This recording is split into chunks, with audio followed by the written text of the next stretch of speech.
Ang mga latest, ang mga trending, ano na ba ang mga happenings? Usap-usapan, siksik sa kwentuhang magaan at masiglang talakayan ng mga paksang siguradong inyong kawiwilihan. Bawat usapin, makabuluhan. Kaya people of all ages, kasali kayo sa Usap-usapan sa Radyo Pilipinas World Service.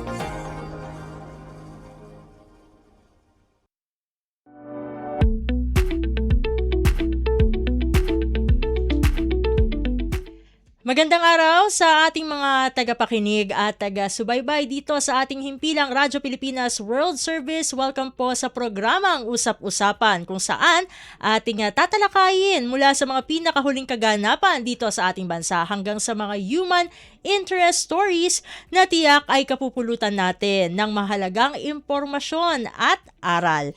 Ako po muli ang inyong lingkod, Steph Vicente. Kasalukuyan niyo po kaming napapanood sa official Facebook page ng Radyo Pilipinas World Service. Paki-follow na lamang po kami sa aming FB page upang live niyo pong masubaybayan ang ating mga programa dito sa ating himpilan.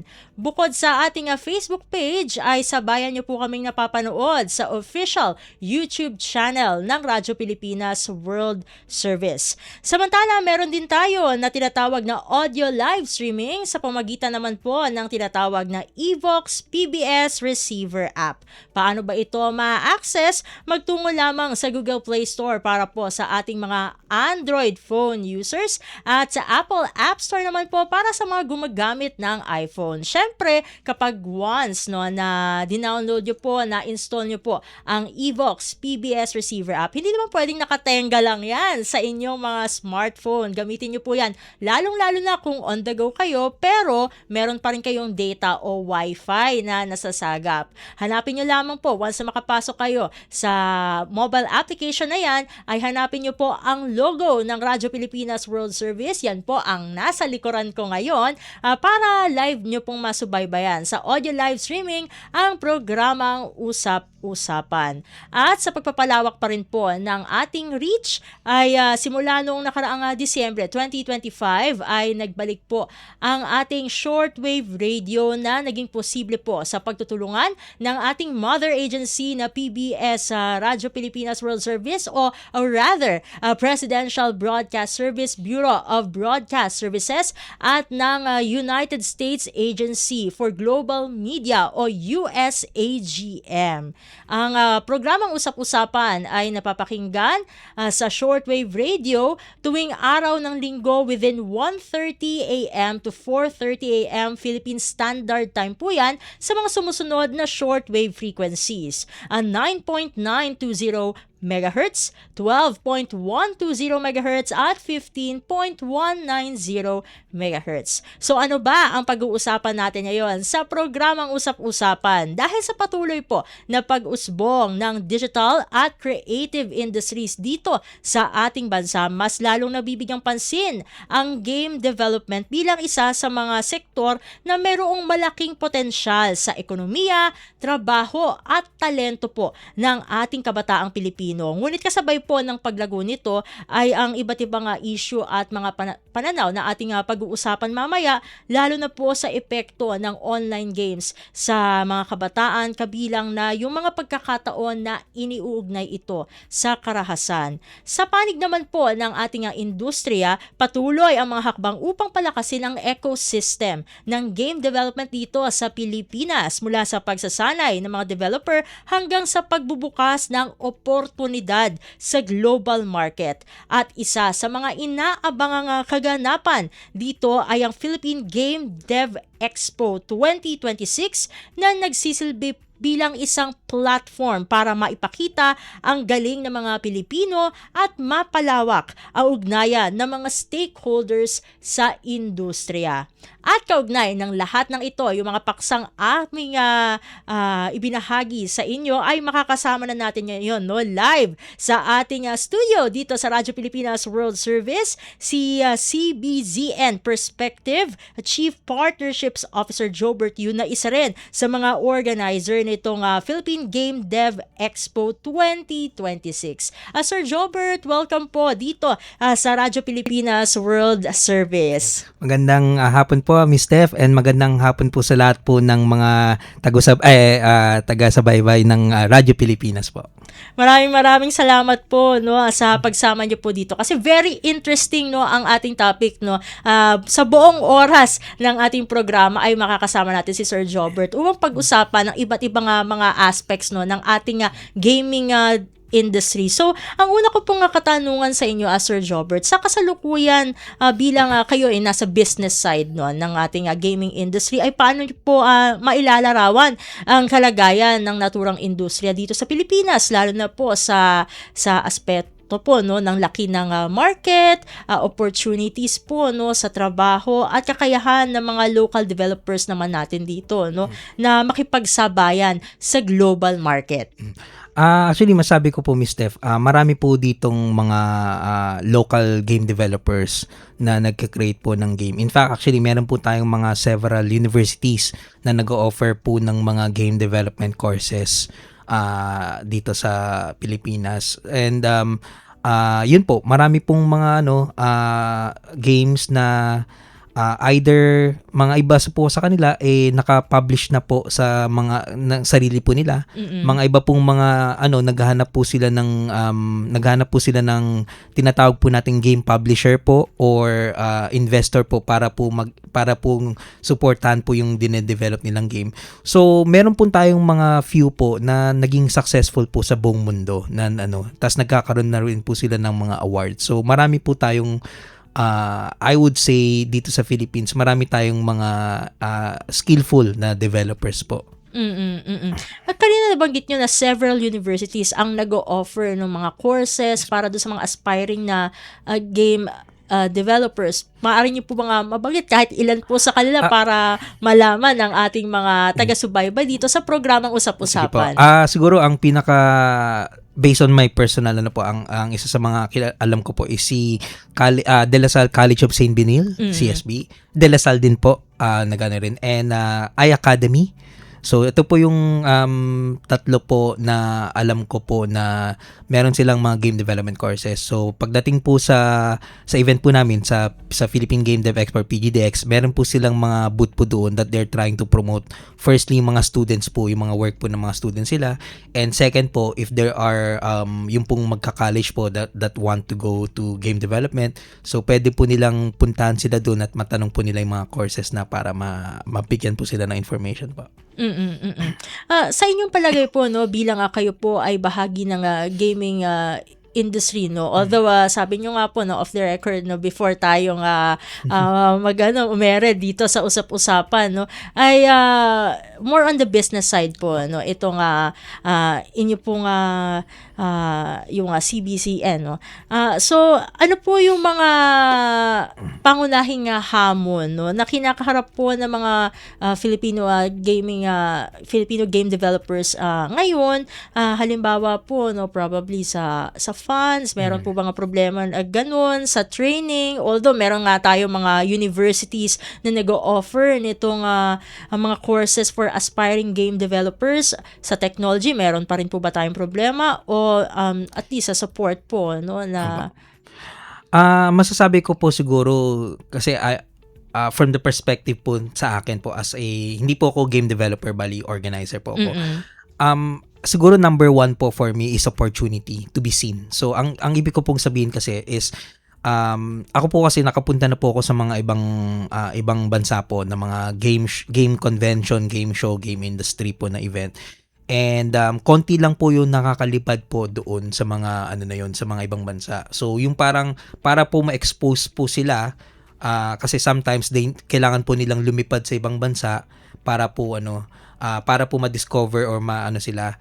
So kaya rin po namin ginawa po itong Philippine Game Dev Expo kasi ang namin kasi is if wala pong kakayahan po ang mga developer na makalipad po, baka po pwede kaming gumawa ng event na katulad po neto at iimbitahin namin po yung mga taga-ibang bansa na lumipad dito para makita naman po nila yung mga so yun po yung for me po is the biggest for me is parang opportunity to be seen. Kaya po tayo pagdating po dito sa event, marami pong mga international visitors na pupunta po sa Pilipinas para po makita nila not only po yung mismong developer but makita rin po nila yung Philippine market po para at least kung itong pong mga malalaking companies makita nila masigla po, pwede po nilang dalhin yung game nila dito, which it can create po mga businesses and opportunities like jobs po para sa mga ano.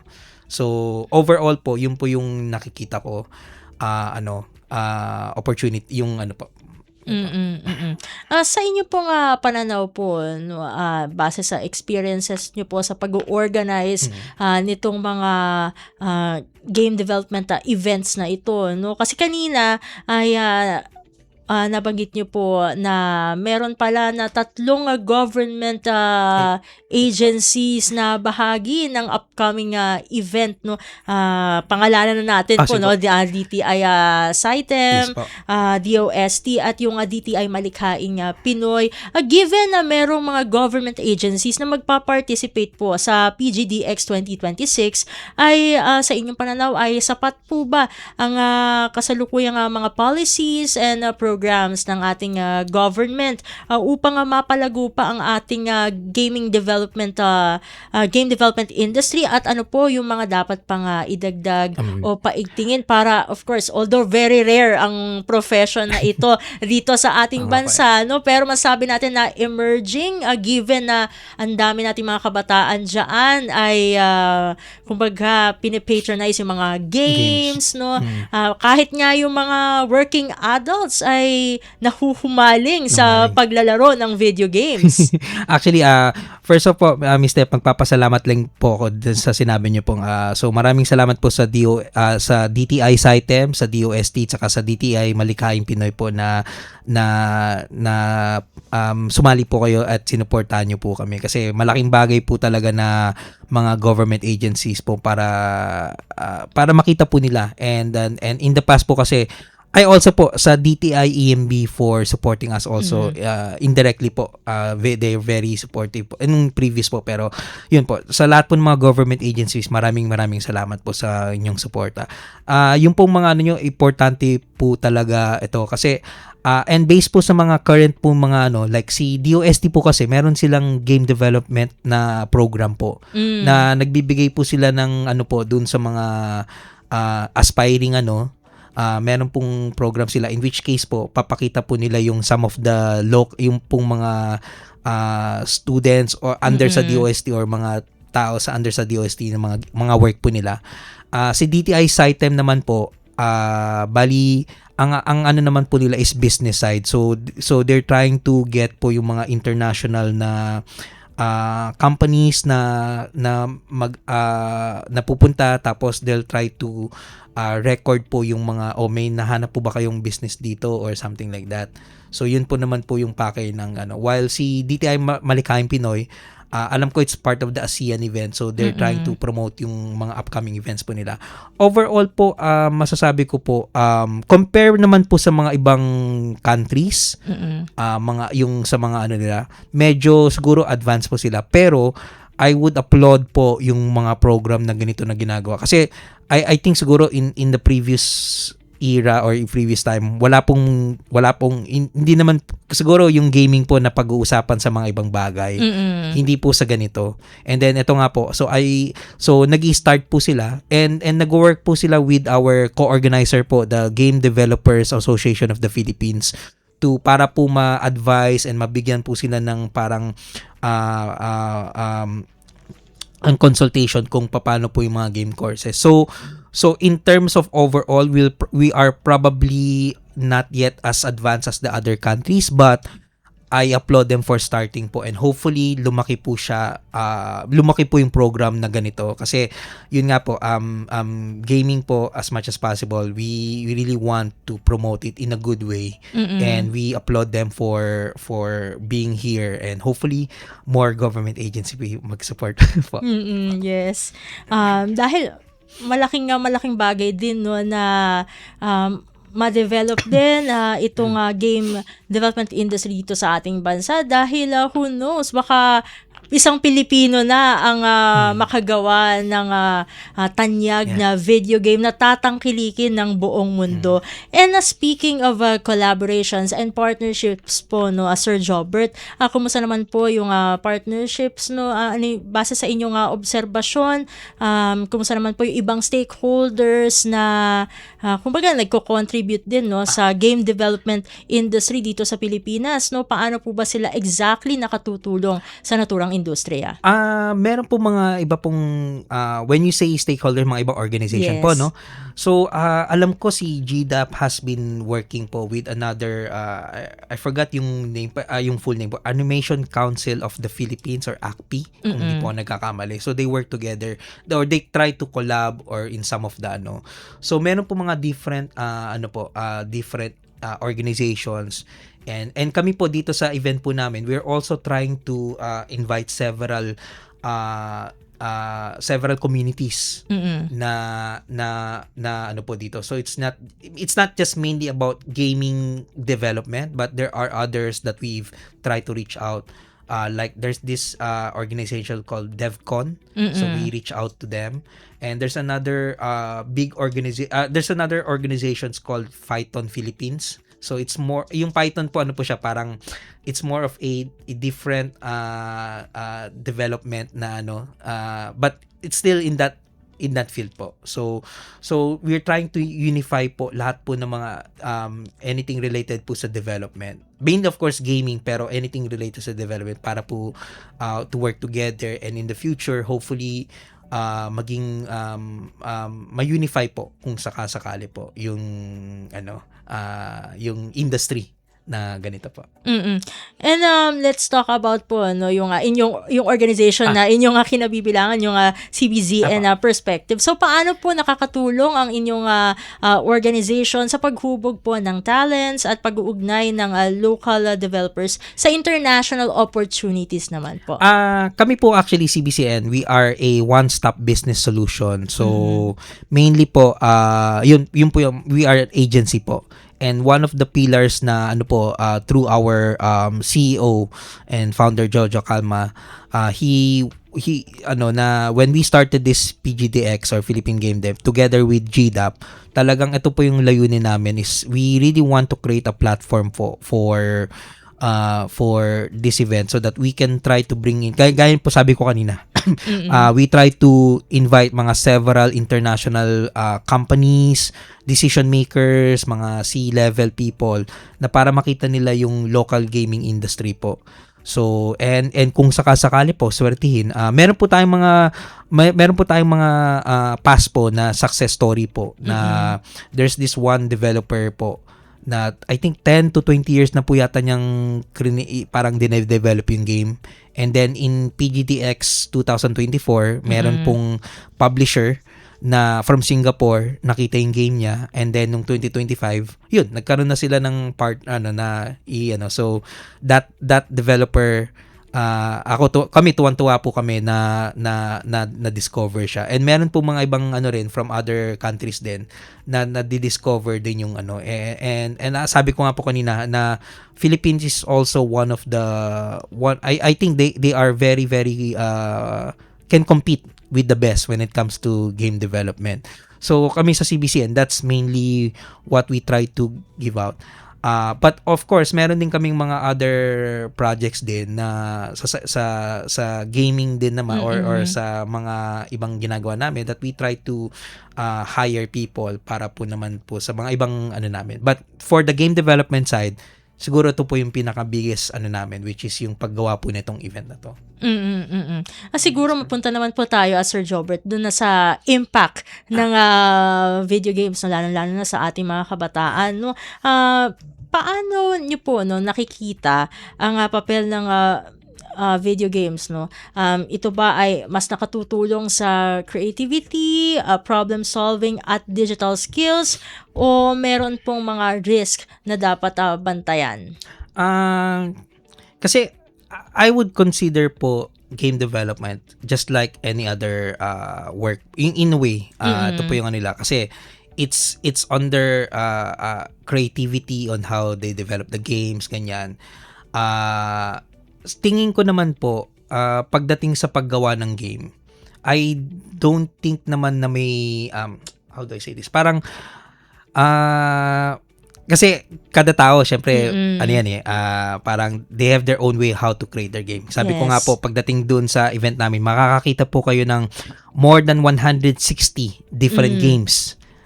So ano nila, some of their games are like pa-cute. Yes. Some of the games puzzle games, some of their games action games, mga may mga barilan ganyan.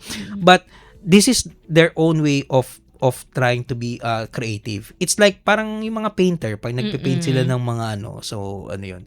So for me, for them to create games, and if ever man it's I think there's nothing wrong naman po in my personal opinion na kung ano man yung game na gawin nila. It's just on their creative mind on ano naman yun. That's their ano naman right now kung sino po yung mga maglalaro po nito, itong mga games na ginawa nila, that's probably where we try to kasi I think it's the same thing po pag nanonood po tayo ng movie. Yes. Diba? Yung mga producer, director na gumagawa ng movie, kumbaga they can be creative. May mga drama, may mga action, may mga horror ganyan, di ba? May mga but I think it's on the person who watch or who play this.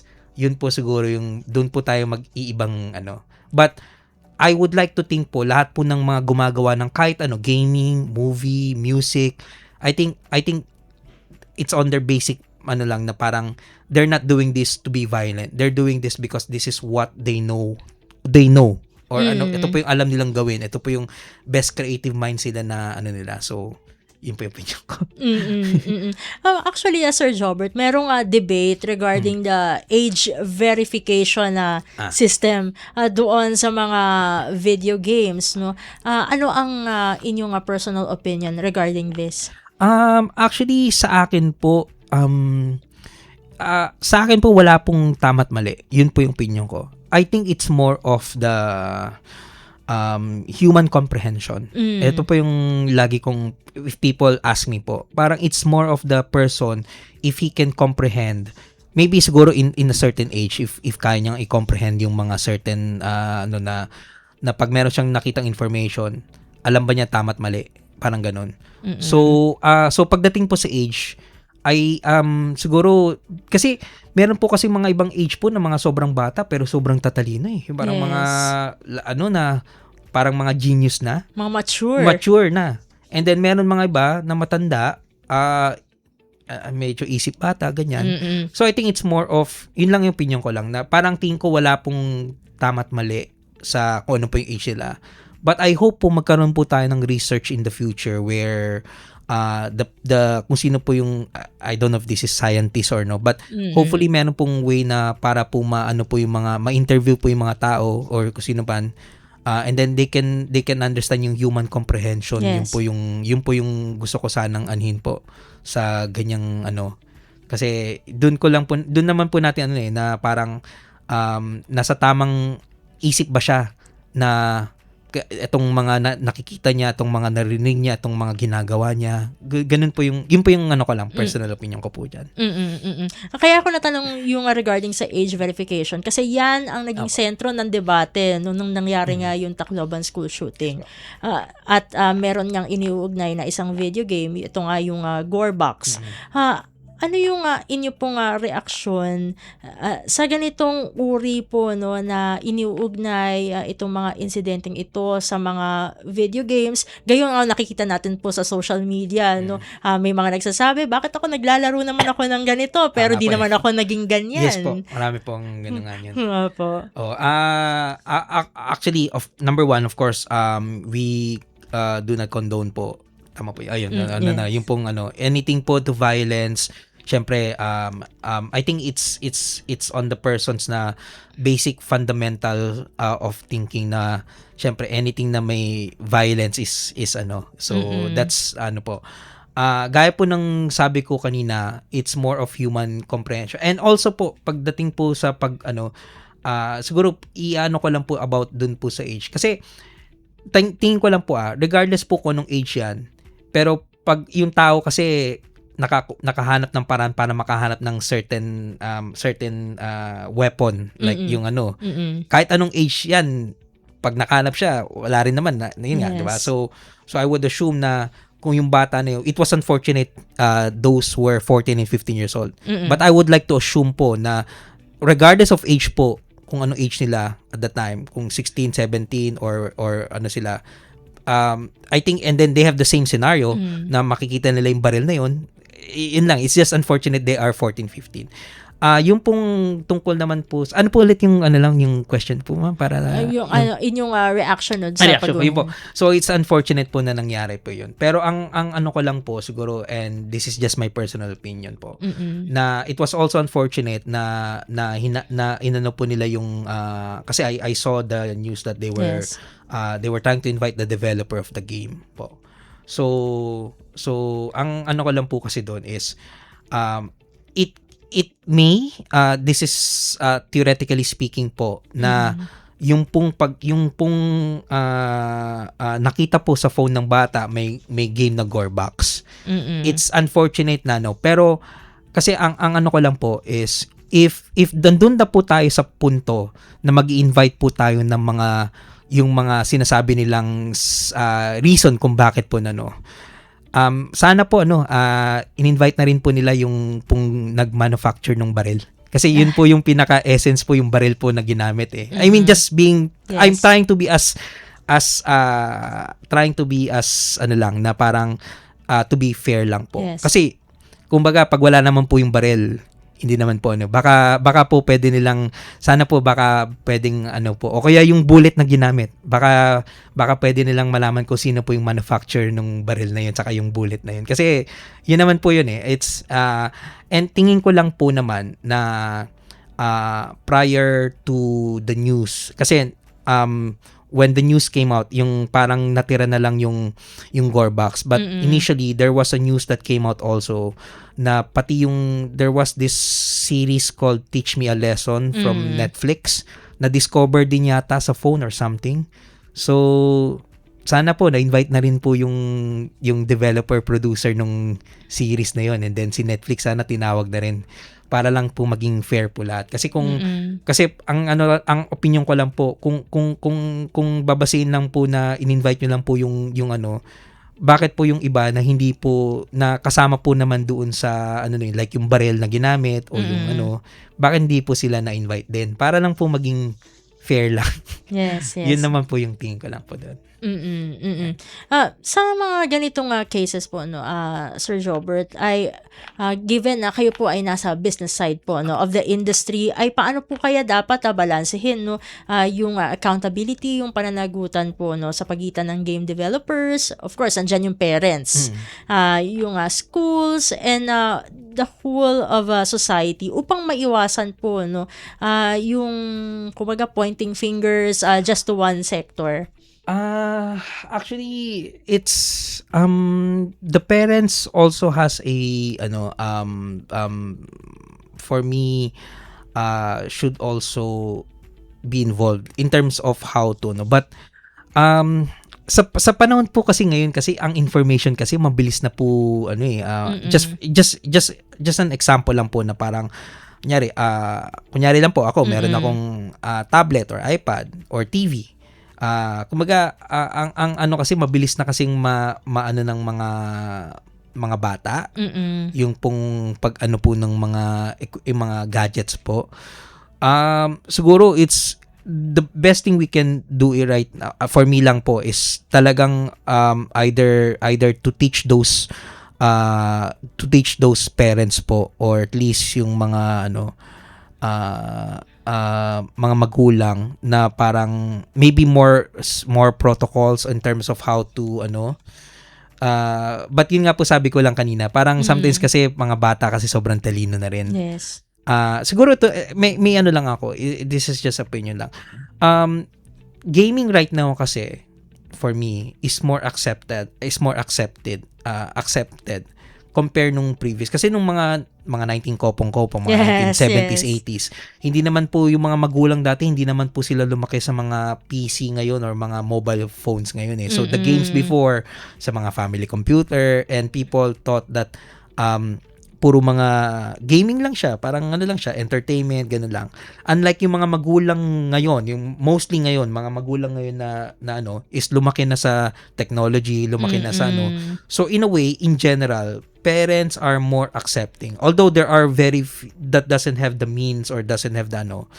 So technology right now, or at least ano, I think lang po nung compare dati, there's a big difference na when it comes to being accepted. Now, protocols, yun po, paggawa po ng mga security, mga ganyan, maganda po na meron yan. But, at the same time, sabi ko nga po, sometimes po yung mga bata po, marunong na rin po yung mga nakikiano. So, sa magulang po, I guess siguro it's more of probably think of ways para lang po ma-secure po yung mga equipment. But the parents also has a big factor po para po ma-secure po yung mga ganitong klaseng mga technology na hindi po maano sa mga bata po. So, but it's a work in progress. Yes. Ngayon nabanggit po natin yung parental guidance. Yes, how about naman po yung digital literacy? Kasi mahalaga din po yan upang kahit papaano ay maging mas malawak ang pananaw ng mga tao regarding sa video games, no? Ano po ang papel nito sa paggamit ng online games at paano po ito mas mapapalawak sa antas po ngayon ng ating communities? I hope po na magkaroon po ng sa gobyerno po na magkaroon po lalo na sa mga barangay, sa mga na magkaroon po ng ways parang 101, parang mga basic 101 na either through DepEd or through any government agencies that handle this. Magkaroon sana ng mga barangay program na ma-lecture po yung mga bata. Kasi yun po yung thing ko lang. I think it's na parang we have, kumaga compare dati, marami na ngayon ng may access pero hindi pa rin ganun karami. If you understand. Parang meron po mga iba plano po sa mga barangay na and even if meron silang mga phones, wala pong proper way of how to teach them or no. So I'm hoping sana po through this digital information there will be a program where the barangay they can tap the barangays o yung mga provinces na mabigyan po ng lecture about yung in overall po yung mga digital violence, mga ganyan.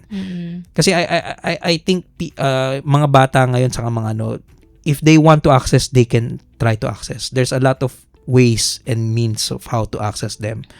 But yun lang po is siguro while they have the capacity wala naman po nagtuturo sa kanila.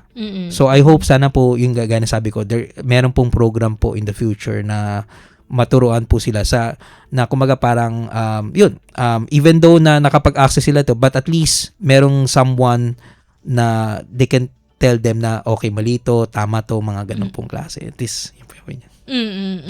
Matanong ko lamang din po Sir Jobert, ano po yung inyong personal opinion regarding po sa paggamit ng mga video games, tulad nga po nung Gorebox, kasi meron pala yung mga kumbaga may communities within those games, yung ginagamit po yung games for yung grooming and then yung extremism, paano po kaya yun? Yun po siguro I would say it's more of a it's more of a it's more of a unfortunate na may grupong ganito. Kasi and this is not just Gorebox. There's a lot of games out there that siguro mas masasabi ko mas violent pa sa Gorebox. Yes. Yun yung there's a lot of games out there. Mga iba nga parang mga magic na parang anyways, ang ano ko lang po is I think this is a case basis na parang it's unfortunate meron ganyan, but overall I don't think naman gaya ng sabi ko kanina, the games that are being created like Gorebox, I'll put this isasama ko na po yung Gorebox dito. They're not intended to, even as violent as it is, hindi po sila ginawa para po tayo maging violent eh. Ginawa po niya because that's on the creative mind po ng developer. And marami nga po sa social media na nagsasabi na, ako naglaro ako nito. Mas violent pa nga sa Gorebox, pero ganito ako ngayon. So, siguro po, yun po yung maano ko lang na that extremist group, kung sino po yun. I think it's unfortunate na meron mga taong sumasali doon or gumagawa doon. But I think it's a one siya compared to a bigger aspect of gaming. So yun yung overall, I think tingin ko pa rin po na overall na hindi po masama as an overall po. But hindi po siguro nawawala yun na meron talagang mga extremist group, mga ganun na hindi na unfortunately iba yung pananaw nila sa But yun. At mukhang marami na tayong napag-usapan. Unang kalahati pa lang ng ating programa. Marami pa tayong pag-uusapan sa next part ng ating programa. Magfo-focus na tayo sa inaabangang event para sa ating game development industry. Magbabalik po ang programang Usap-Usapan makalipas lamang po ang ilang mga paalala. Paano nga ba mag-register para magkaroon ng schedule sa Bagong Pilipinas Presidential Action Center? Narito ang mga dapat gawin. Gamit ang iyong mobile device, pumunta sa eGovPH app. Pwede itong i-download mula sa Apple App Store o sa Google Play Store. Gumawa ng account. Ilagay ang email address, valid mobile number, pagkatapos ay makakatanggap ka ng one-time code sa iyong email.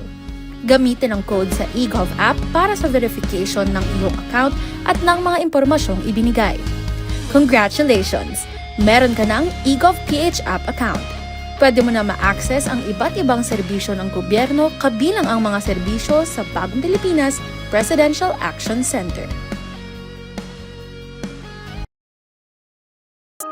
Usap-usapan. Dito sa Radyo Pilipinas World Service.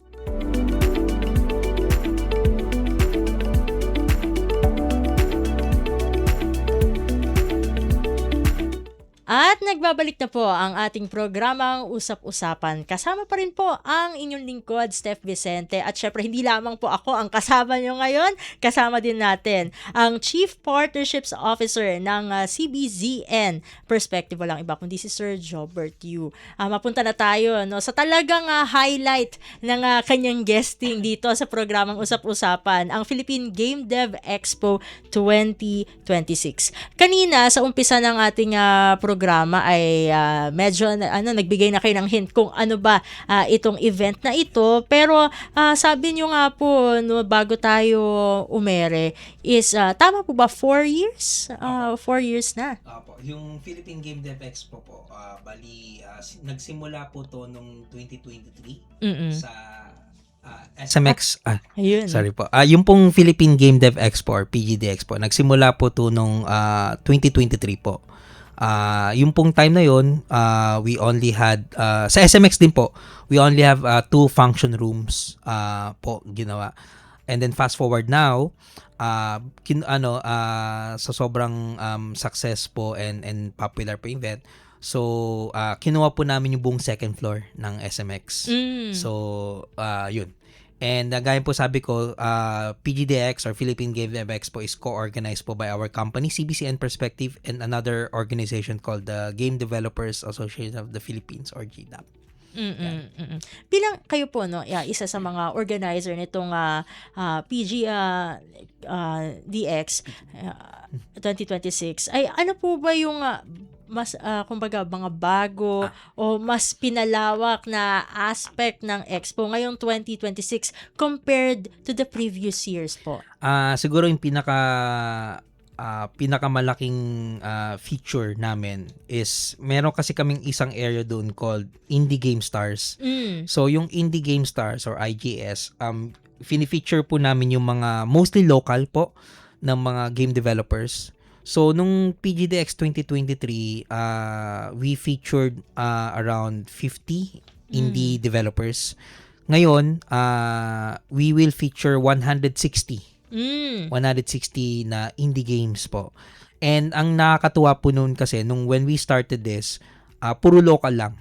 Puro local. Ngayon, may mga international developers na sila mismo lilipad para i-promote din yung games nila sa ano. So para pong in terms of percentage, mga 85 to 90% local developers, and then we have 10 to 15% coming from other countries like the US, Singapore, na lumipad po sila dito para din po yun ma-feature din po, and also get to know po yung mga local, yung mga other developers din po. So that's one po.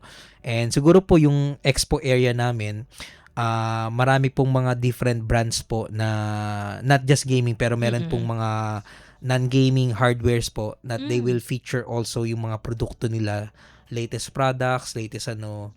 So if ever po may mga I'll give example po, we have our hardware companies like Lenovo, like Acer. Kasali po sila sa event po. They'll be showcasing their latest products. And if ever po, baka po magbenta sila doon for promo sales, mga ganun po. Tapos yung pong PGDX kasi may dalawang area kami. One is business to consumer or B2C, which is yung expo area namin, and the other is yung business to business or B2B. So when we started yung PGDX nga po nung 2023, wala kaming sariling B2B area. Parang nilagay na namin sila dun sa B2C. And then yun, two function rooms nga. Ngayon, may apat yung function room area sa B2C, tapos we have one function room dedicated to B2B. Kasi yun nga po yung purpose namin is we really want to expand yung business ecosystem ng business side nito, and we're hoping sana na through this event maraming mga international na visitors na game companies or anything from technology na lilipad para makita po yung get to meet with local developers, and also get to see yung Philippine market gaya ng sabi ko po kanina. And mga other features po, may mga cosplay po tayo. Yan, so marami kayong makitang mga cosplayers, and may mga kanya-kanyang booths, mga kanya-kanyang pakwela, kanya-kanyang ano. Then meron din tayong mga local na gaming tournaments na na mangyayari po doon. So there's a lot of factors, a lot of things po. And also po yung pong siguro yung 2023, wala kaming government agency. I think wala, parang meron kami pero parang small factor. Unlike ngayon, yun, we have at least 3 agencies na sa gobyerno na nakita nila yung and they also like to take this opportunity para ma-promote din yung mga agencies nila sa mga tao na pupunta sa amin, mostly mga youth, mga Yes. Grabe, from 50 to 160 plus. Parang ang laki ng itinaas, no. Pero bukod po doon sa mga indie developers, may mga mainstream po ba na pa-participate? Yes po. Actually, hindi ko alam kung na-announce namin to, pero one of our exhibitors po is a company called Maxsoft. They're based in Singapore. If you feature po nila, there's gonna be a Nintendo booth. So medyo malaki po yung booth nila doon. Makakita po mga Nintendo like mga Switch, mga Mario, mga so yun po yung nila doon. And our main presenter po pala, Smart, will be showcasing their products, mga telecom products po doon sa event na yon. So you might, although I don't know, there are also kasi mga iba kasing booth hindi namin alam yung mga nila, but you might also see some of mainstream game companies din kasali rin po sa event. Matanong ko lang po, meron po bang mini program for this PGDX 2026 during para mas maipakilala po, no? Actually overall naman po, kasi ang namin kasi it's like going to a carnival. Pag pumunta po kayo sa carnival, 'di ba, kanya-kanyang mga booth, mga Ferris wheel, mga roller coaster. So yung mga booth na yon, may kanya-kanya silang mga mini activities. Pero meron po kaming main stage na we provide, meron kaming binil na main stage that we provide time slots dun sa mga exhibitors namin. So, gaya na sabi ko nga, mga iba, magbebenta sila ng produkto. So, they might do some showcase. Mga iba naman, magpapakita sila ng games. Yun, like sila Nintendo, I know meron silang mga i-feature na games sa namin stage. And then may mga iba naman, meron mga guests sila na hindi namin alam kung sino pa. So baka meron silang parang mga reveal. So it's more of a general na there's a lot of content. It's focused on gaming pero marami kaming yung gaya na sabi ko kanina cosplay and others. So maraming may music din, may isang booth na magdi-DJ siya sa booth niya. So may siya different music. So iba-ibang lots of content. Kanina nabanggit niyo yung B2C, Yes. B2B, Yes and of course yung mga cosplays and all yung na meron nga kayong main stage for the exhibitors. So meron po bang kumbaga ano pa po yung mga inaasahan na itatampok dito sa PGDX sa 2026? Meron po ba tayo mga workshops for the Yes. aspiring game developers Yes po, out yun there? pala. Nakalimutan. Meron din po pala kaming workshop po sa doon po. So, meron kaming dalawang, this is organized by GDAP po, Belly.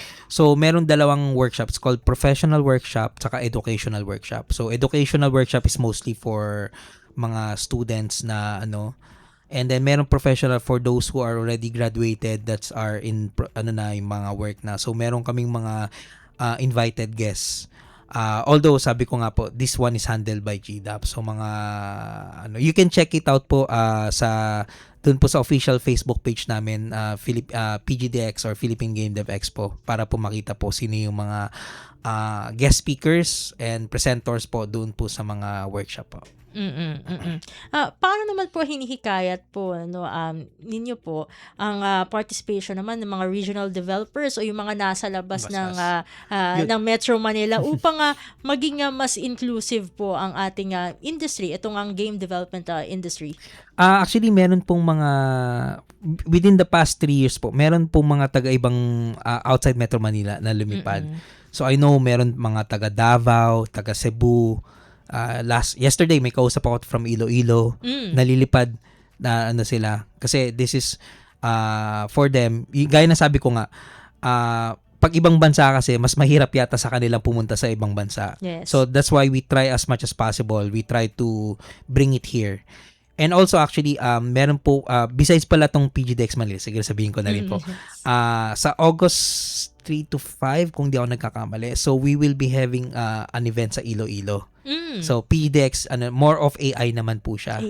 More of AI naman po siya. There is an AI event, tapos parang magkakaroon kami ng area doon for our own gaming and such. So yun, that's the first time that we will try but there in the future po, gusto nga po namin sana kung pagsaswertehin po kami is dalin po namin yung PGDX din sa ibang lugar din. But for now, yun nga po yung what we try to do is try to make a big event, and then instead of going outside the country, they can just fly to Manila para at least but hopefully in the future we can try to bring this outside of Manila.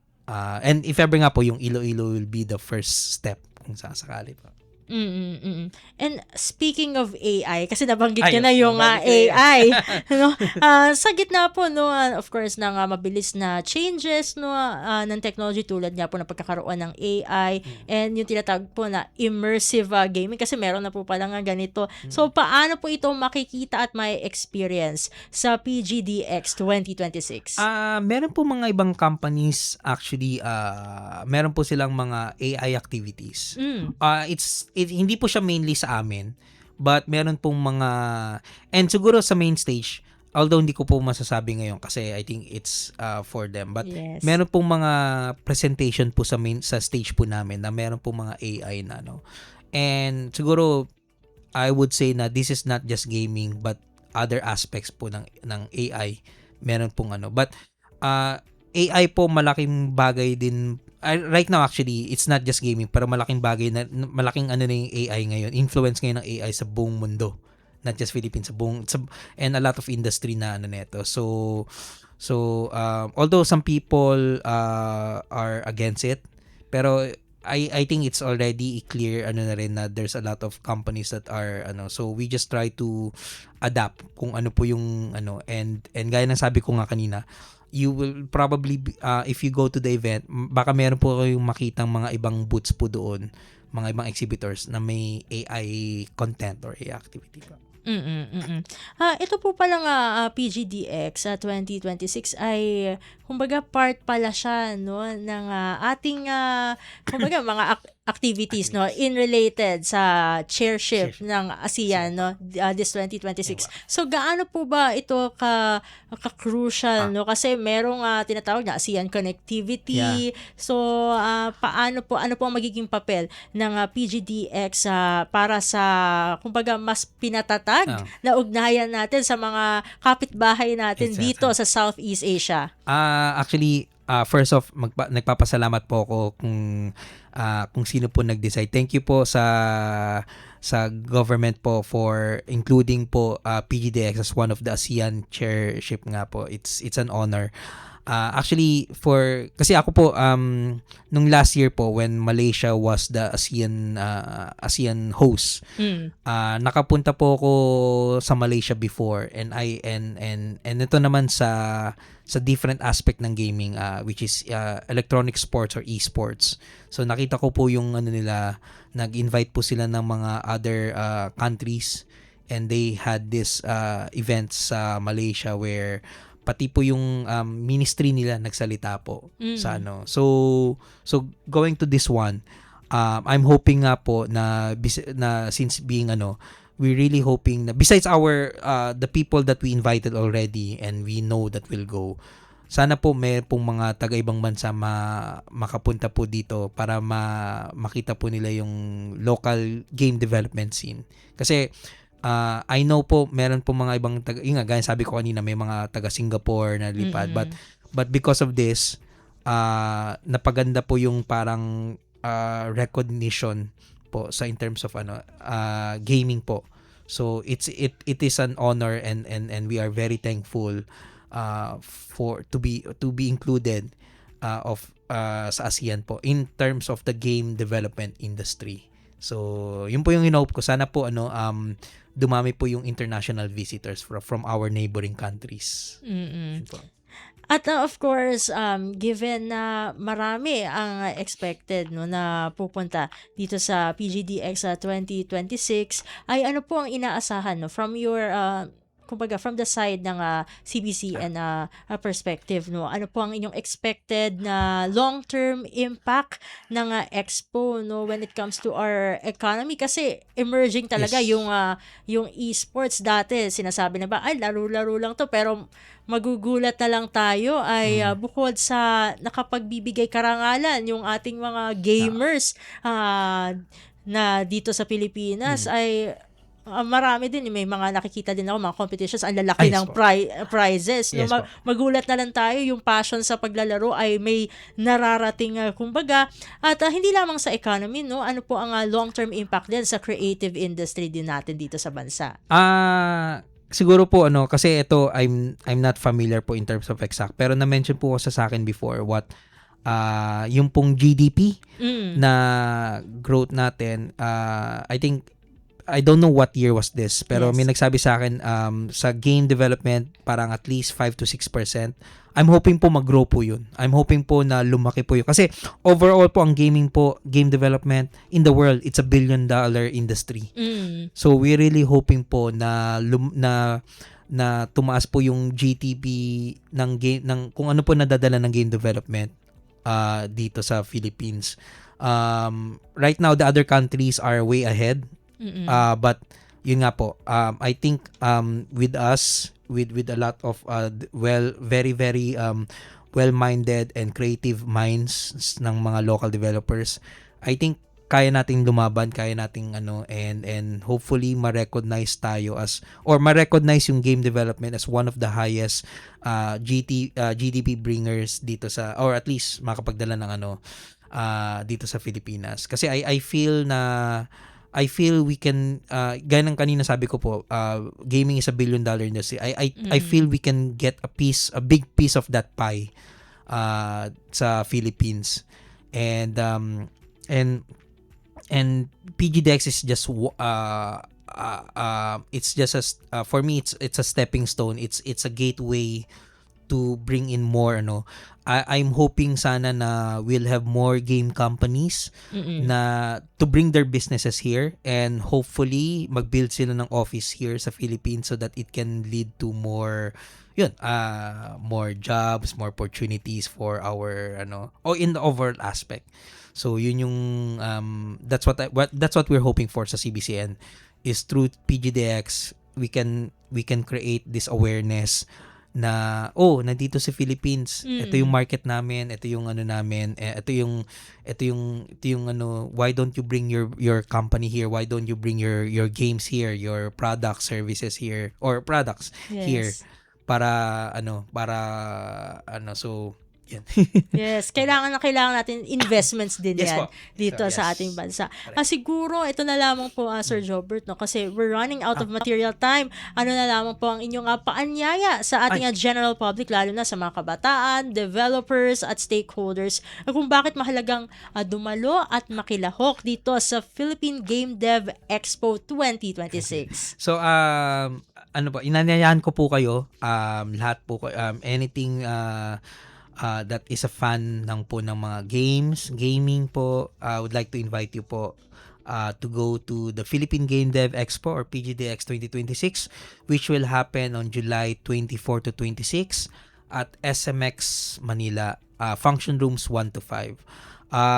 Very very important po sa amin to, and we are very very passionate na not only to promote the game industry, but as a whole we are trying to promote the country, the Philippines, as a hub for gaming, for this kind of industry.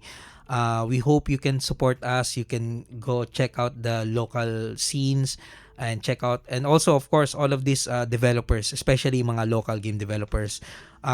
Please support them when you go to the event. Please check out their games. Check if kasi ang naghanap lang sila ng opinion, naghanap sila ng parang for their games to improve, and hopefully ma-discover sila ng mga big either kung yung game nila naka-publish na, either please buy their game kung if you like the game that they're doing, or yun nga, hopefully mga international publishers, investors out there, please go to the event para makita nyo yung some of the best local game developers, because this is their life's work and we hope you support it. And with that, maraming salamat po, Sir Jobert, for joining us dito sa programang Usap-Usapan. Hopefully, this will not be the last dahil alam natin na emerging talaga ang ating game development industry. Sa ulitin po, God bless po at good luck po sa inyong event. Maraming salamat po, Miss Steph. And hopefully kung kayo po, inanyaw ko rin po, kung kayo po ay free, let me know po kung makapunta po kayo. Kung sama niyo po yung pamilya niyo, ayan po na para makita nyo rin po yung game show, yung game event po namin. Maraming salamat po. At ating nakasama sa edisyong ito ng Usap-Usapan si Sir Jobert Yu, ang Chief Partnerships Officer ng CBZN Perspective. At dito na po nagtatapos ang edisyong ito ng programang Usap-Usapan. Magpapasalamat muna tayo sa ating mga nakasama sa studio. Sa Master Control nandyan si Sir Milo Jonella, sa Warcast nandyan si John Paul Montad at si Hero Lucero, at hindi natin pwedeng kalimutan ang ating executive producer ng ating programa na si Drizel Nanyong. Maraming salamat po at sa lahat ng nakinig nood ng Usap-Usapan. Ito pong muli ang inyong lingkod, Steph Vicente. Kita-kits po sa susunod na Sabado. Anong latest? Usap-usapan. Dito sa Radyo Pilipinas World Service.